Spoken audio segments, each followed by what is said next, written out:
Assalamualaikum warahmatullahi wabarakatuh. Video kali ini dibuat untuk memenuhi tugas evaluasi akhir semester mata kuliah perilaku organisasi. Video ini dibuat oleh Azra Lutfiah Nurbayati dengan NPM 101200075 dan Sofi Rahayu dengan NPM 101200092 kelas C4 Manajemen. Jadi, apa itu budaya organisasi? Budaya organisasi adalah suatu sistem yang diyakini serta sikap yang berkembang di dalam sekelompok orang. Sikap-sikap bersama itu yang membedakan antara satu organisasi dengan organisasi lainnya. Budaya organisasi juga dapat dimengerti sebagai ideologi, nilai, kepercayaan, dan sikap yang terdapat di dalam sekelompok orang dengan latar belakang yang berbeda. Budaya organisasi ini akan menentukan perkembangan di dalam suatu organisasi. Lalu, bagaimana teori budaya organisasi itu? Nah, jadi teori budaya organisasi adalah suatu teori yang menjelaskan mengenai aktivitas komunikasi di dalam organisasi. Dalam kaitannya dengan perusahaan, budaya organisasi merupakan salah satu strategi yang dimiliki untuk mencapai tujuan tertentu. Teori tersebut memiliki beberapa asumsi dasar, yaitu asumsi terhadap nilai organisasi, asumsi terhadap anggota, asumsi terhadap simbol tertentu, serta asumsi variasi budaya. Kemudian, apa sih fungsi dari adanya budaya organisasi itu? Fungsinya adalah sebagai ciri khas atau keunikan sebuah perusahaan. Tentunya kita tidak ingin perusahaan tempat kita bekerja dianggap sama dengan perusahaan lain, bukan? Makanya, kita harus membentuk etos kerja yang bagus. Hal ini perlu didukung juga dengan suasana kerja yang kondusif di antara pekerja, namun tetap dijalani secara profesional demi mencapai target kerja. Karena budaya organisasi yang unggul akan menciptakan rasa kebanggaan di antara pekerja atas partisipasi mereka di dalam perusahaan. Dengan begitu, para pegawai dapat bekerja dengan nyaman dan puas, serta meningkatkan integritas dan loyalitas di dalam diri pekerja sehingga secara alami lebih bersemangat dalam mengejar kepentingan perusahaan. Perusahaan dengan etos kerja yang baik senantiasa didukung dengan pekerja yang produktif. Meningkatkan kesadaran untuk membina hubungan sosial yang baik antar sesamanya sehingga dapat mempertahankan rantai kerja yang ideal di antara para pekerja pada setiap posisi dan jabatan. Menjaga sikap dan perilaku baik yang mengedepankan hubungan profesional yang tetap bersahabat.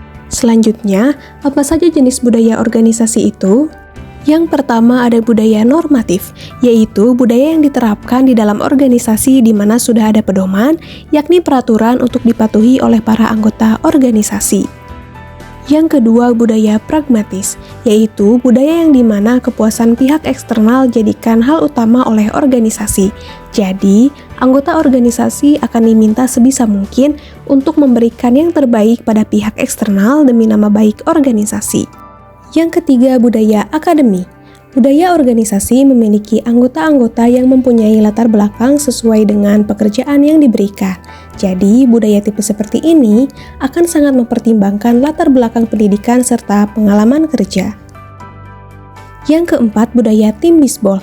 Budaya tim bisbol maksudnya adalah suatu organisasi akan menganggap karyawannya sebagai aset yang berharga. Tetapi kelemahan dari budaya ini adalah anggota lebih dikedepankan dibandingkan organisasi. Yang kelima, budaya klub. Budaya klub sebenarnya mirip dengan budaya akademi. Jadi, budaya klub ini akan merekrut anggota sesuai dengan keterampilan mereka sehingga dapat fasih melakukan tugas mereka. Yang keenam, budaya benteng. Budaya benteng merupakan budaya organisasi yang cenderung memikirkan organisasi dibandingkan anggota. Maksudnya adalah, ketika anggota tidak mampu mengerjakan tugasnya dengan baik, maka anggota itu akan didepak. Yang ketujuh, budaya pria tangguh. Di dalam budaya pria tangguh, setiap anggota akan selalu dipantau oleh pimpinan organisasi. Nantinya, pimpinan itu akan selalu membimbing para anggotanya supaya tujuan organisasi dapat tercapai dengan baik. Yang kedelapan, budaya pertaruhan. Budaya mempertaruhkan ini maksudnya adalah organisasi akan mengambil keputusan dengan risiko yang besar. Yang terakhir ada budaya proses. Jadi budaya proses ini adalah kondisi di mana para anggota akan berpegang teguh sesuai dengan prosedur yang ada di dalam organisasi. Lalu, apa ciri-ciri perusahaan yang punya budaya organisasi? Yang pertama, memiliki identitas resmi. Jadi, perusahaan yang memiliki budaya organisasi umumnya memiliki lokasi, perizinan resmi, dan nama perusahaan yang terdaftar secara resmi oleh pemerintah. Yang kedua, memberikan status karyawan.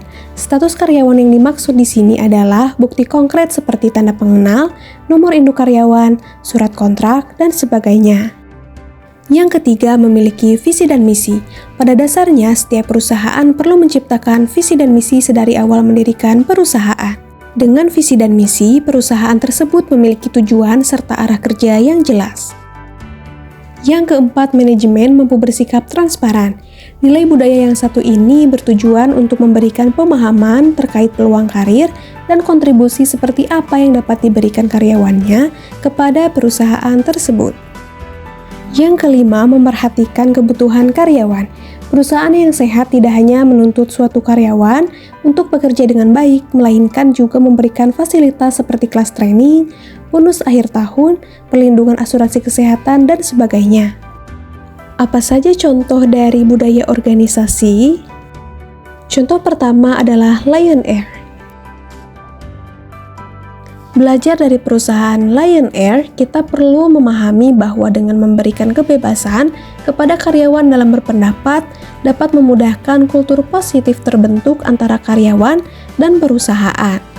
Selain itu, perusahaan maskapai penerbangan ini juga sering mengajak para karyawannya untuk mengikuti kelas pelatihan. Dengan begitu, para karyawan pun akan sadar bahwa mereka dapat bertumbuh bersama dengan perusahaan tersebut. Contoh yang kedua ada Google. Google juga menjadi salah satu perusahaan yang mampu mendobrak kebiasaan-kebiasaan yang ada di dalam lingkungan kerja. Zaman dahulu, lingkungan pekerjaan selalu identik dengan hal yang formal.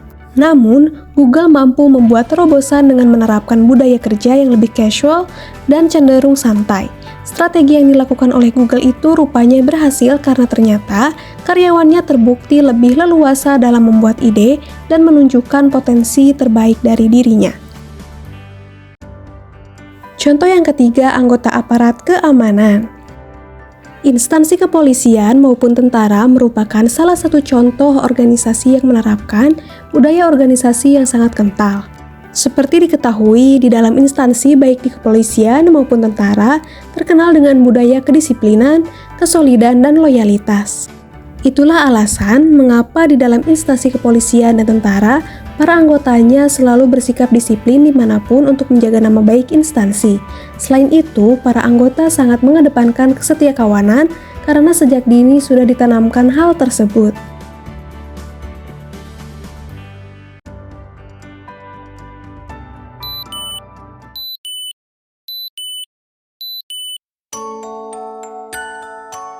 Halo sahabat Digitek, mau bekerja di tempat manapun pasti bisa. Ayo tingkatkan skill dan karirmu. Digitek University hadir menjadi solusi untuk Anda. Melalui paradigma baru, Digitek University menyelenggarakan 10 program studi yang didesain dengan kurikulum yang inovatif, adaptif, dan akomodatif sehingga lulusannya mampu menguasai perkembangan teknologi digital. Berikut ini adalah program beasiswa yang disediakan oleh Digitek University. Digitek University memberikan kesempatan kepada Anda untuk melanjutkan pendidikan jenjang D3, S1, dan S2 dengan beasiswa potongan biaya kuliah sebesar 50%. Berikut ini adalah beberapa program studi yang ada di Digitek University. Ada akuntansi D3, manajemen perusahaan D3, manajemen informatika D3, hukum S1, akuntansi S1, manajemen S1, informatika S1, teknik industri S1, ekonomi syariah S1, desain komunikasi visual S1, dan yang terakhir manajemen inovasi S2. Terobosan lain yang dilakukan oleh Digitek University adalah kuliah berbasis praktek. Jadi, mahasiswa S1 hanya menempuh perkuliahan di dalam kelas selama 2,5 tahun di kelas, dan sisanya 1,5 tahun dilakukan praktek kerja langsung di tempat mereka bekerja.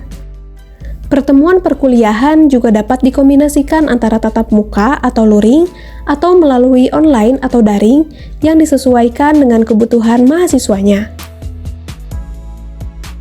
Untuk pendaftaran mahasiswa baru, Anda dapat langsung datang ke lobi lantai 1 ruang pendaftaran Kampus 1 Universitas Teknologi Digital yang ada di Jalan Cibogo Indah 3, Rancasari, Ciwastra, Bandung, atau melalui link dan juga nomor yang tertera di layar.